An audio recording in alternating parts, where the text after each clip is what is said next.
The Dutch troops will be stationed in Camp Castor near Gao. Could you describe the surroundings of Gao?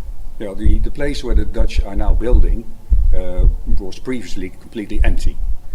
Basically, it's quite close to the local airfield, which is not enormous but big enough for bigger military aircraft.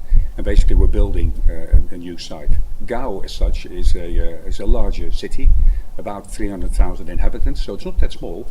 And little by little, the local population is regathering their normal life. So you see activity in the marketplace. You see people doing all kinds of business, and so that's good. That's good for the country. So you get a sort of a sense of security returning, slowly but surely returning to Gao, and we're quite sure that with the help of the Dutch, that will bring a rather sophisticated means that will only be enhanced. The Dutch contribution seems to be quite big. Of course, Bert Koenders is the special representative.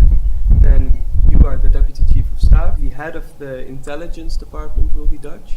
And then there's 370 troops, 4 Apaches, later 3 Chinooks, and another 70 troops. Yeah. Why is Mali so important to the Netherlands?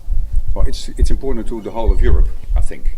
And I think it's been pointed out in letters sent by the Minister of Foreign Affairs, saying that there's been transnational crime, there's been problems with drugs that have been trafficked through the country, people that have been abducted, all kinds of that sort of stuff.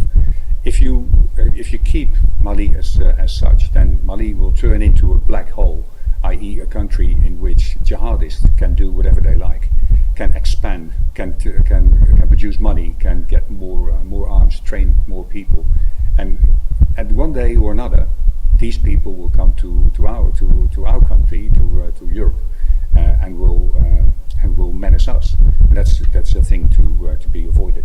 The Dutch will not be sleeping in tents, but instead in containers, because the security situation is not safe enough, good enough for them to sleep in tents. And a similar decision, I believe, was made by the French troops.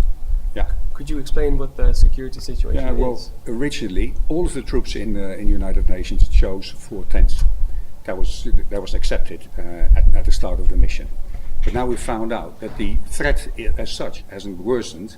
However, we have found out that the jihadists have 122 millimeter rockets, which are very long, big rockets, that they can fire from quite a large distance.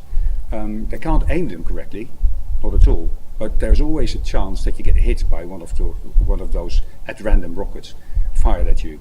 So the chances are very small, but most of the Western countries have opted to change the tents into strengthened containers just to avoid a major disaster when one of these rockets does hit the camp. And again, chances are very slim, but we'd like to mitigate that risk.